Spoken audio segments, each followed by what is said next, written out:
Are they serious? A human? In the tournament of gods? I flicked my third eyelid in disbelief, antenna twitching with amusement as I watched the small, fragile creature step onto the registration platform. Morrow, pass me those vision enhancers. I must be hallucinating. My companion, a six-limbed drachmian with scales that shimmered between purple and gold, depending on his mood, handed me the enhancers without taking his 4 eyes off the spectacle. No hallucination, Vazrik. That's definitely a human, and not even an enhanced one. Just standard issue. I adjusted the enhancers, focusing on the human. Male by their standards. Average height, which meant he was shorter than nearly every other competitor by at least 2 feet. No visible weapons, no armor, not even the basic energy shield that most mortals considered essential for breathing in our atmosphere. Just some primitive clothing, and what appeared to be, was that a backpack? Made of cloth.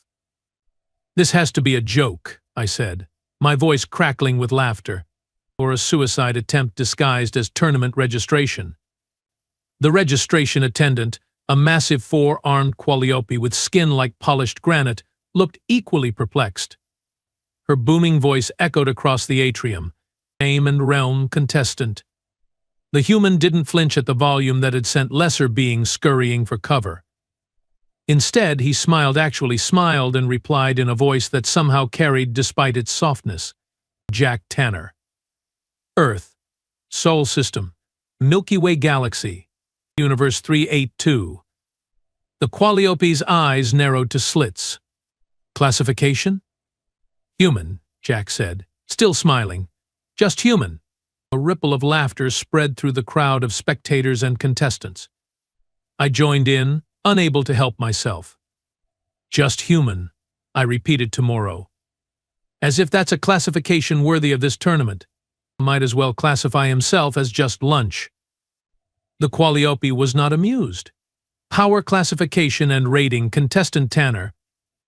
Jack scratched his head, a gesture that seemed almost calculated in its casualness.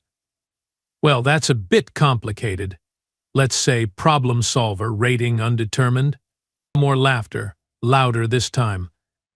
Even the stoic Hanzai warriors, with their blade-like appendages and notorious lack of humor, were making the clicking sounds that passed for amusement in their culture. The qualliope slammed one massive fist onto her console, silencing the crowd. Insufficient. All contestants must declare power classification and approximate rating. For the first time, Jack's smile faltered slightly.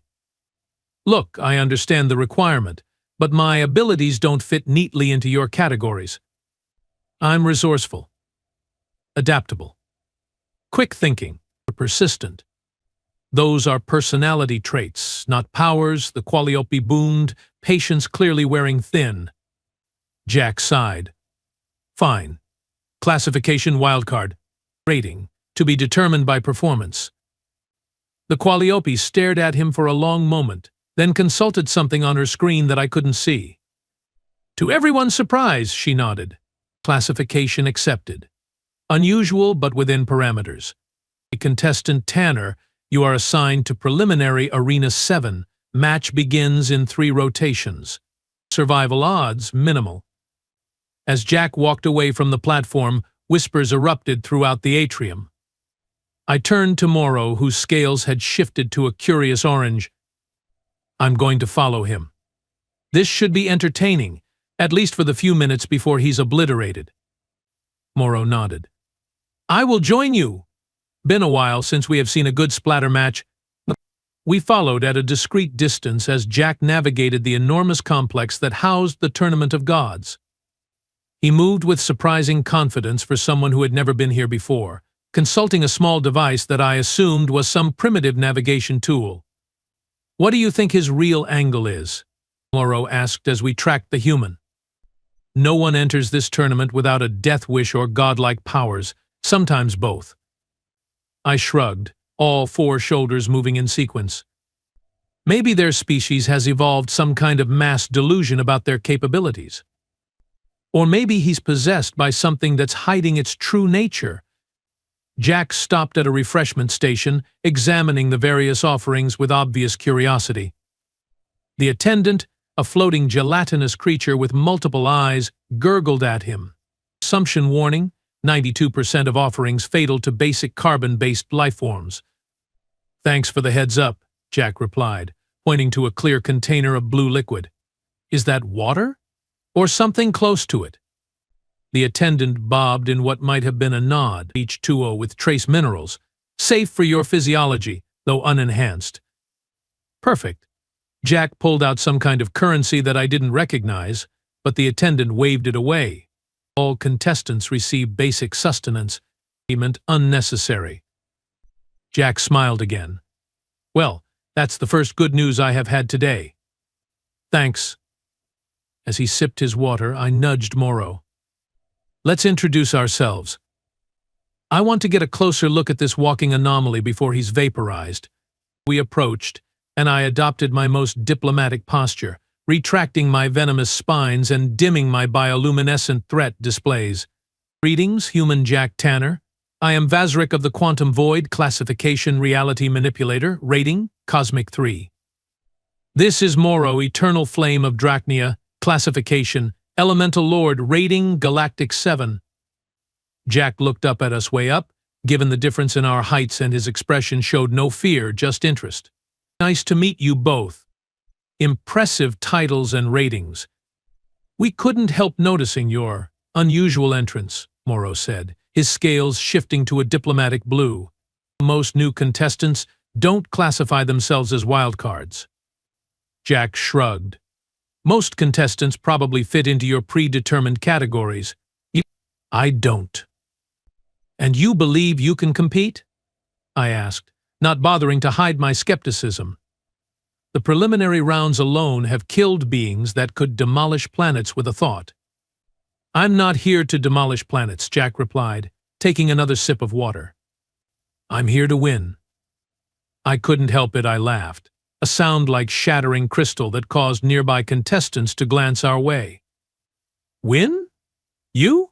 Against gods and cosmic entities and beings of pure energy? With what? Your backpack and winning smile? For the first time, something flickered in Jack's eyes, not fear, but something sharper.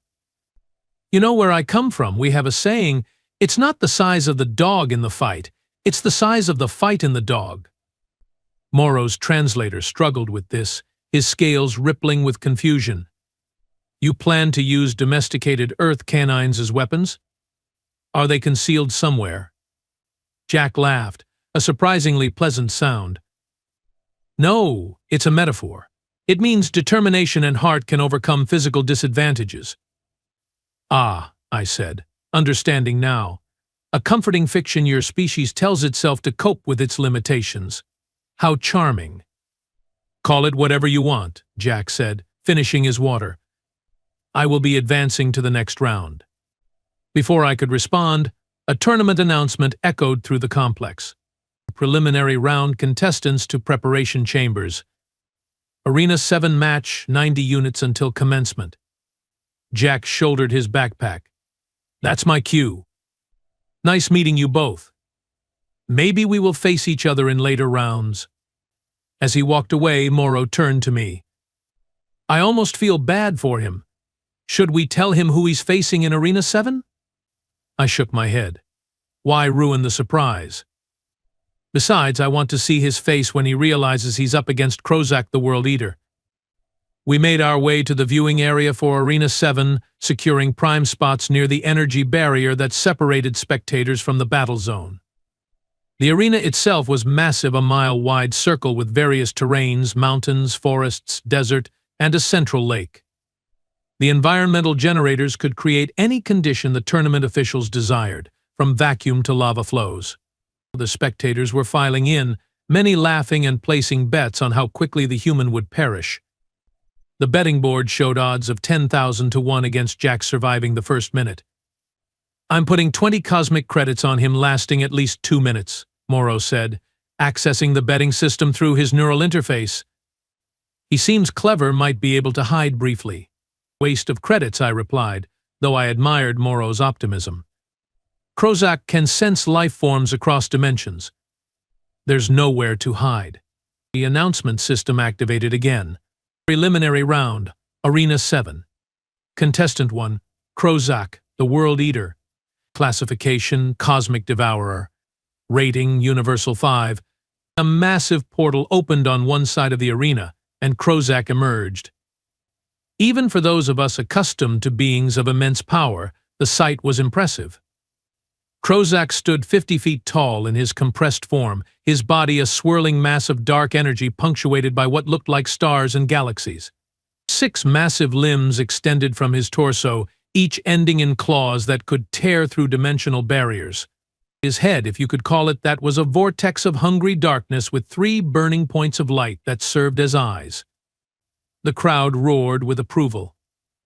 Krozak was a tournament favorite, having consumed 7 universes before being recruited as a contestant rather than allowing him to continue his destructive path. Contestant 2, Jack Tanner of Earth. Classification Wildcard. Rating Undetermined. A much smaller portal opened on the opposite side, and Jack stepped through, still carrying his backpack, still wearing that infuriating smile. For a moment he simply stood there, taking in the arena and his opponent. I expected to see fear, perhaps even a desperate attempt to forfeit. Instead, Jack nodded to himself, as if confirming something, and began unzipping his backpack. Preliminary round objective, survival or opponent elimination. Time limit, 1 rotation. Begin. Krozak didn't waste time with declarations or threats. He simply attacked, extending one massive limb across the arena faster than most beings could track. The crowd leaned forward, eager to see the human smashed into oblivion. But the limb struck empty ground. Jack had moved not with supernatural speed, but with the practiced reaction of someone who anticipated the attack. He was running now, zigzagging toward the forested area while pulling something from his backpack. Interesting, Morrow murmured. He's not paralyzed by fear. Krozak roared, a sound that transcended normal acoustics and vibrated directly in the mind. 3 of his limbs plunged into the ground, and the entire forest section began to warp and twist as he manipulated reality itself. Trees uprooted, the ground buckled, and a vortex of debris formed around the area where Jack had disappeared. Krozak was clearly done playing. He was going to consume this entire section of the arena. Well, that's that, I said, feeling a twinge of disappointment at how quickly it was ending. No one survives Krozak's consumption vortex. The forest collapsed inward, drawn into Krozak's body dimension. The crowd cheered, assuming the human was now part of Krozak's eternal digestion cycle. But then something unexpected happened. Krozak lurched, his massive form shuddering. The vortex faltered, and the cosmic entity made a sound I'd never heard before, something between confusion and pain. "What's happening?" Morrow asked, his scales shifting to an alarmed yellow. Before I could answer, a flash of movement caught my attention. Jack was running from the desert section of the arena, somehow having avoided the consumption vortex entirely. And now he was heading straight toward Krozak, holding what looked like a small metallic device. Is he attacking? I couldn't believe what I was seeing.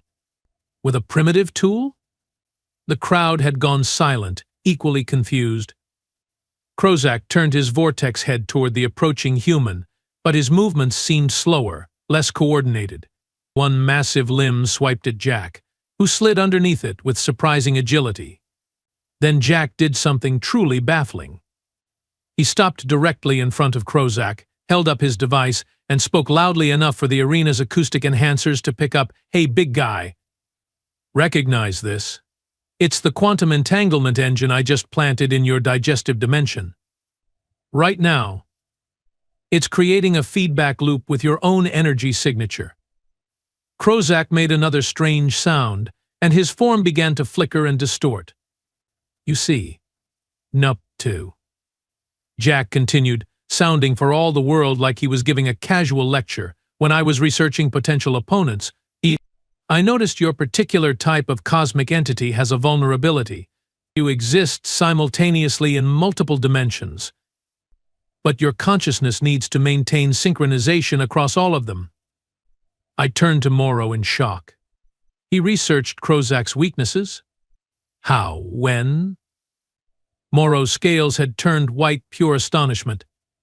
And how did he get a quantum entanglement engine? That's advanced technology even by our standards. Jack was still talking. So what happens when one of your dimensions goes out of sync? Say, your digestive dimension? The one you just tried to pull me into? Well, this happens. He pressed something on his device, and Krozak's entire form convulsed. The cosmic entity's body began to collapse in on itself, the swirling galaxies within him spinning faster and faster. Don't worry, Jack called out, backing away. It's not permanent. You will reconstitute eventually, but you might want to be more careful about what you try to eat in the future. With a final, reality-shaking howl, Krozak imploded, his massive form shrinking to a pinpoint of light that winked out of existence, leaving nothing but a scorched circle in the arena floor. Silence. Complete, stunned silence filled the arena. Even the tournament officials seemed frozen in disbelief. Then the announcement system activated, its mechanical voice somehow sounding shocked. Contestant Krozak, temporarily banished. Victory by elimination, Jack Tanner of Earth. As Jack calmly repacked his device into his backpack, the crowd remained silent for 3 more seconds before erupting into chaos. Some were outraged, others thrilled at witnessing such an upset, and many were frantically checking their betting interfaces. In the spectator area, I slowly turned to Morrow, whose scales were cycling through colors so rapidly he looked like a malfunctioning light display. Did that just happen? I asked, not entirely trusting my own senses. Morrow nodded slowly. It did. A human just defeated a Universal 5 entity, with preparation and a device that fit in a backpack. As Jack exited the arena through the victor's portal, looking no more triumphant than when he'd entered, I felt a chill run through my multiple circulatory systems. Morrow, I said quietly, I think we need to reconsider everything we think we know about humans. Agreed, my friend replied, his scales finally settling on a deep, thoughtful indigo. And I think I will place a different bet for his next match. As the arena reset for the next preliminary bout, I found myself staring at the betting board, where Jack Tanner's odds had improved from 10,000 to 1 against to merely 100 to 1 against for his next match. Still terrible odds. But as I accessed the betting system, I placed a significant wager on the human. Something told me those odds were about to change dramatically. The Tournament of Gods had just become a lot more interesting. News of Jack Tanner's victory spread through the tournament complex faster than a quantum cascade. By the time Morrow and I reached the contestant lounge, it was all anyone could talk about. Impossible, growled Dravex, a sentient supernova whose body glowed with the light of 1,000 suns. The human must have cheated. The officials reviewed the match, replied Yana, a time witch whose skin rippled with temporal distortions. They found no violations. His victory stands. I pushed through the crowd, Morrow close behind me. We found Jack sitting alone at a corner table, calmly eating something from a container he'd brought with him. His backpack sat on the chair beside him, looking even more ordinary and now more suspicious than before. Mind if we join you? I asked, gesturing to the empty seats. Jack looked up and smiled. Vazrik and Morrow, right? Sure, have a seat. As we settled our considerably larger forms into chairs designed for multidimensional beings, I noticed Jack was eating what appeared to be dried fruit and nuts. Primitive sustenance, but practical. That was unexpected, I said, my voice carefully neutral. Your victory. Jack shrugged. For you, maybe. Morrow's scales shifted to a curious green. You anticipated facing Krozak specifically? How did you even know about him? Humans aren't supposed to have knowledge of cosmic entities. We are not supposed to, Jack agreed, popping another dried fruit into his mouth. But supposed to and do are different things. I leaned forward, lowering my voice. What are you really doing here, human? This tournament isn't a game. The later rounds feature beings who could erase your entire species with a thought. For a moment, Jack's confident demeanor slipped, and I glimpsed something harder beneath. That's exactly why I'm here, Vazrik. Too many beings with too much power and too little accountability. Before I could process this statement, the announcement system activated. Second preliminary round matchups posted. All victorious contestants report to assignment terminals. Jack packed away his food and shouldered his backpack. Duty calls. Nice chatting with you both. As he walked away, Morrow turned to me. Did you understand what he meant about accountability? I didn't answer immediately, watching Jack navigate through the crowd of cosmic entities, many of whom were now giving him a wide berth. I think he may be more dangerous than we realized. We followed the crowd to the massive display showing the second-round matchups. Jack stood before it, his small form dwarfed by the towering beings around him. I craned my neck to see where he had been placed. Arena 3, Morrow said, his enhanced vision spotting it first. He's facing, oh! What? Who's he facing? I asked, finally pushing close enough to see. The Twins of Torment, Morrow replied, his scales shifting to a concerned purple. Pain and despair. I sucked in a breath through my tertiary respiratory system. Well, that's that, then. No clever device will help him against those two. They attacked the mind directly. The Twins of Torment were legendary even among the godlike beings in this tournament. Two entities that appeared as beautiful humanoids, one male, one female, but whose powers targeted the psychological rather than the physical. Pain could make you experience suffering beyond imagination. Despair could drain your will to continue. Together, they had broken the minds of cosmic entities far more powerful than a mere human. Contestants to preparation chambers, announced the system. Arena 3 match, 60 units until commencement. Jack was already moving toward the preparation area, his stride purposeful. On impulse, I called out to him. Jack, you need to forfeit this one. The twins, they don't kill your body. They break your mind. Forever. He paused, looking back at me with that infuriating smile. Thanks for the concern, Vazrik, but I have dealt with pain and despair before. Not like this, Morrow interjected. Not on a cosmic scale. Jack nodded thoughtfully. Scale is interesting, isn't it?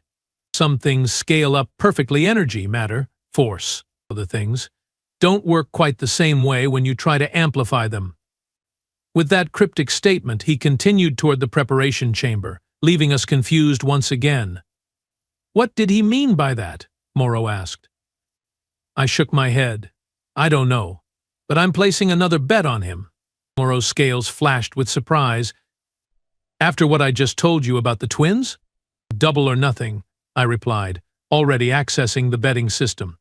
The viewing area for Arena 3 was even more crowded than the first match had been. Word had spread about the humans' unexpected victory, and everyone wanted to see if it was a fluke, or if something more interesting was happening. The arena itself was different from the first. No varied terrain this time, just a flat circular platform suspended over what appeared to be an infinite void. Nowhere to hide. Nowhere to run. Just you and your opponent face to face. Preliminary Round 2, Arena 3, the announcement system boomed. Contestants, the Twins of Torment, Pain and Despair. Classification, Psychic Entities. Rating, Galactic 9. Two shimmering portals opened on one side of the platform, and the twins stepped through. As always, their beauty was arresting, perfect forms dressed in flowing garments that seemed to be made of liquid light. Pain, the male twin, had eyes that burned red. Despair, the female, had eyes of deepest black. They moved in perfect synchronization, taking position at one end of the platform. Versus Jack Tanner of Earth. Classification, Wildcard. Rating, adjusted to Cosmic 1 based on previous performance. Jack stepped through his portal, still carrying that backpack. He nodded politely to the twins, who regarded him with identical expressions of cruel amusement. Round objective, surrender or incapacitation. Begin. Unlike Krozak's immediate attack, the twins simply stood still, watching Jack. He remained where he was as well, making no move to approach or retreat. "They are establishing psychic contact," Moro whispered to me. "The physical battle is secondary to them." I nodded, watching closely. Jack's face was still calm, but a slight tension had appeared around his eyes. The twins were smiling now, clearly believing they had him. Then something odd happened. Jack closed his eyes, took a deep breath, and sat down cross-legged on the platform. The crowd murmured in confusion. The twins looked at each other, seemingly equally perplexed. "What's he doing?" I asked. Moro's scales rippled with confusion. "I don't know. Surrendering, maybe? But he hasn't given the signal." Jack opened his eyes and looked directly at the twins. "You know," he said conversationally, his voice amplified by the arena's systems, "pain is interesting. It's a signal, really. Information from your body to your mind saying something's wrong. Pay attention." Pain, the male twin, took a step forward, his beautiful face contorting with anger. "You cannot lecture us on pain, mortal. We invented suffering before your species learned to walk upright." "Did you?" Jack asked, sounding genuinely curious. "Because from where I'm sitting, you are just exploiting a biological response. You didn't invent it. You are not even experiencing it. You are just pushing buttons from a safe distance." Pain's eyes flared brighter, and even from the viewing area, I could feel the psychic pressure increasing. Beings around me winced and backed away. Jack should have been screaming by now, but he continued sitting calmly. "And despair," Jack continued, turning his attention to the female twin, "that's even more interesting. Because despair isn't really an emotion on its own. It's the absence of hope. The belief that suffering will never end." Despair hissed, a sound like hope dying. "We will break you, human. Your species is defined by weakness." "See, that's where you are wrong," Jack replied, finally standing up. "Humans are defined by adaptation, by endurance, by getting knocked down 7 times and standing up 8. The twins were visibly straining now, their perfect forms becoming less stable as they poured more power into their psychic assault. Jack took a step toward them, then another. Each step seemed to require enormous effort, but he kept moving forward. "Do you want to know the secret?" Jack asked, his voice tighter now but still controlled. "The secret to withstanding what you are doing right now." He took another step, and now he was halfway across the platform. The twins were backing up, their confidence visibly shaken. "The secret is simple. Pain is inevitable. Suffering is optional." Pain snarled and made a throwing motion with his hand. Jack staggered but didn't fall. "You experience pain every day of your existence," Jack continued, taking another step. "Stubbed toes, paper cuts, broken hearts, terminal illness. You learn to categorize it, to contextualize it." Ooh, another step. "And despair? Every human alive has faced it. We live knowing we will die, knowing everyone we love will die, knowing our time is finite in an infinite universe." Another step. He was 3/4 of the way across the platform now. The twins were backed against the edge, their beautiful faces contorted with confusion and, ironically, the first traces of fear. "But here's what you don't understand about humans," Jack said, now close enough that he could have reached out and touched them. "We can hold 2 completely contradictory ideas in our minds simultaneously. We can know that everything is meaningless in the cosmic scale and still find purpose in the smallest actions."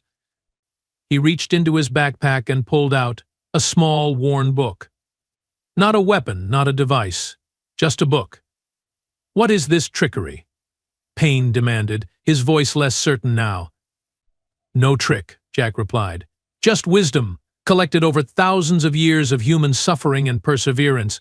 You want to hear some?" Without waiting for a response, he opened the book and began to read. "Though I walk through the valley of the shadow of death, I will fear no evil." The twins physically recoiled as if the words themselves caused them pain. Jack turned a page. "This too shall pass." He turned another. "Fall down 7 times, stand up 8. Another. "The wound is the place where the light enters you." With each quote, the twins seemed to shrink, their glow diminishing, their perfect forms becoming more transparent.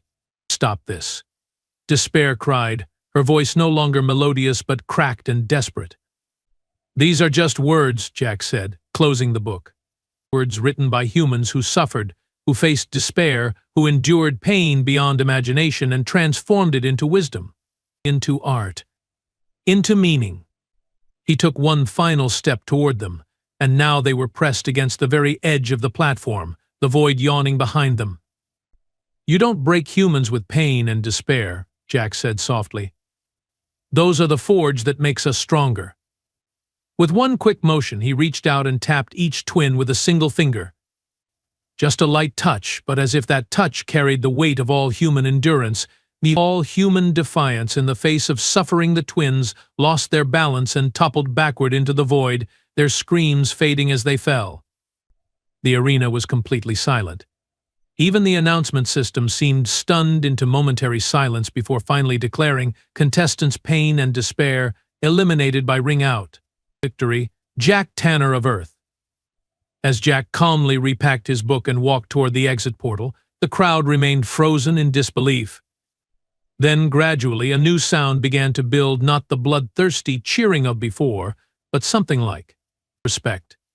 Beings of all dimensions and powers were stomping, clapping, humming, or otherwise signaling their acknowledgement of what they had just witnessed. In the viewing area, I turned to Morrow, whose scales had settled into a deep, reverent blue. Did he just defeat cosmic entities representing pain and despair with philosophy? Morrow nodded slowly. "I believe he did. And I think I understand his earlier comment about scale. Pain and despair don't necessarily become more powerful when magnified to cosmic levels, not if you have already faced them in ways that matter to you personally." The next few rounds passed in a blur. Jack continued to advance through the tournament, facing and defeating entities of increasing power. Each time his approach was different, tailored to his opponent's nature rather than their raw power level. Against Gravitox, master of forces, he used leverage and momentum. Against the infinite mind, he employed paradoxes and logical loops.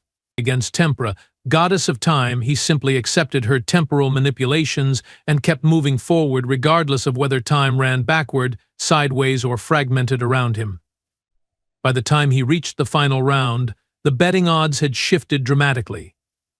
Jack Tanner was now the favorite to win, despite facing the almighty Zorn, creator and destroyer of realities.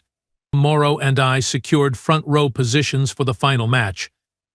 The arena had been expanded to its maximum size, a platform that seemed to float in the very fabric of reality itself, stars and galaxies visible both above and below. "Do you understand what's happening yet?" I asked Morrow as we waited for the contestants to appear. My friend's scales had settled into a thoughtful teal. "I think so. The human isn't winning because he's more powerful in the traditional sense. He's winning because he understands something fundamental about power that the rest of us have forgotten. Which is that true power isn't about destruction or control or even creation," Morrow replied. "It's about adaptation, connection, understanding." Before I could respond, the announcement system activated for the final time. Tournament of Gods, final match. Contestant 1. The almighty Zorn, creator and destroyer of realities. Classification, primordial entity. Rating, omniversal. The entry portal blazed with light so intense that even beings accustomed to looking at stars had to shield their eyes.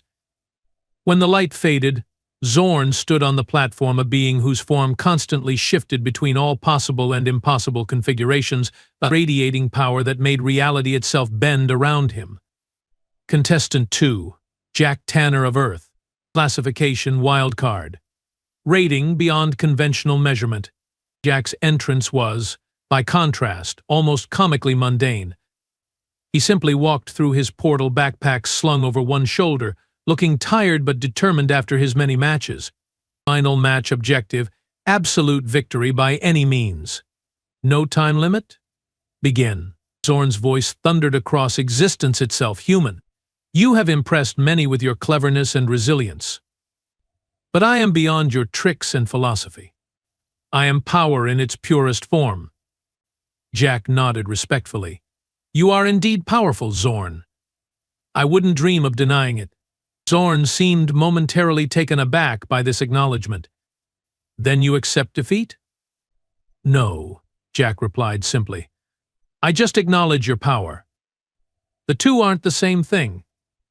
Zorn's form shifted more rapidly, colors no eye was meant to see flashing across his surface. Enough words. Face oblivion.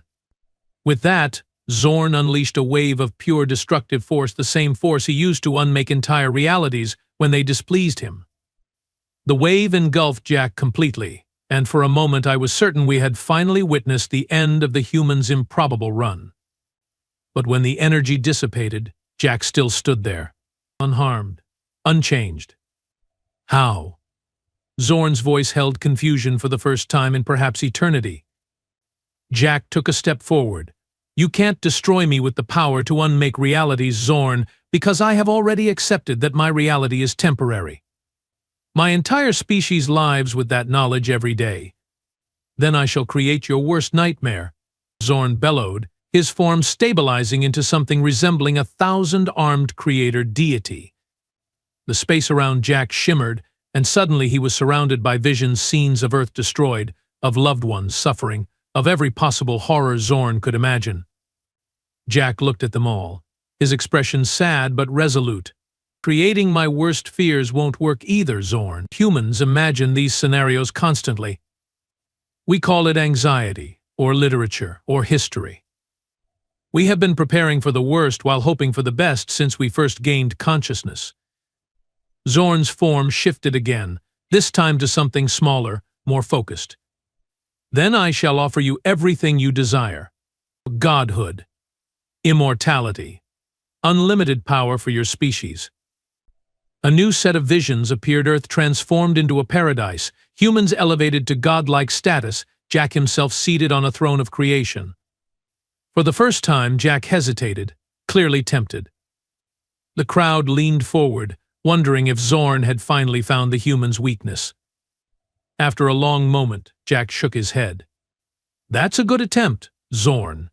Temptation is powerful, maybe the most powerful force in existence.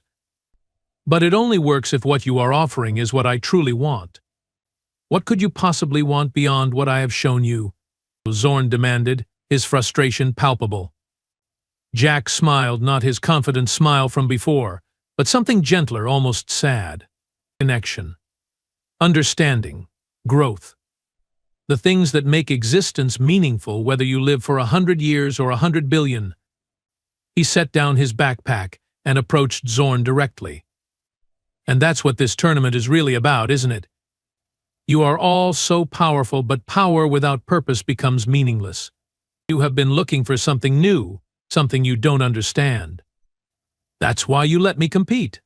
Zorn's form stabilized again, this time taking on an appearance almost like Jack's humanoid, but still radiating cosmic energy. Perhaps, he admitted, his voice quieter now, power becomes tedious when nothing challenges you. Jack nodded. Humans understand that better than you might think.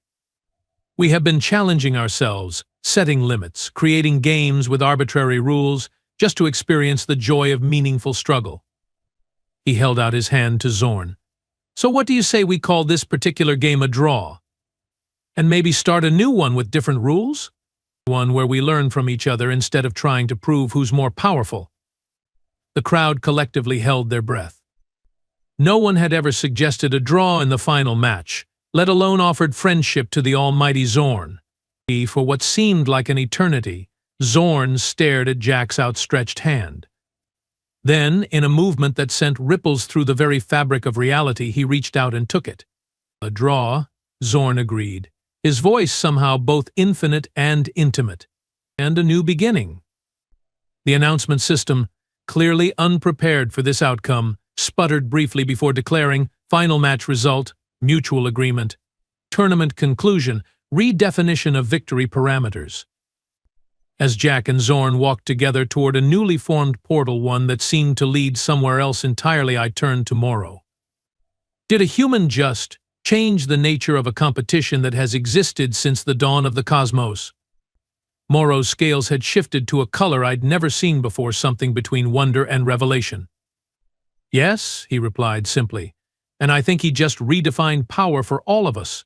As beings from across the multiverse began to discuss what they had witnessed, I found myself looking at my own abilities in a new light.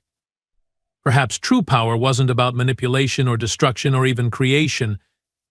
Perhaps it was about understanding, connection, and finding meaning regardless of your place in the cosmic hierarchy. A human had entered the tournament of gods and showed beings of unimaginable power that they still had much to learn. And somehow that seemed like the most powerful move of all.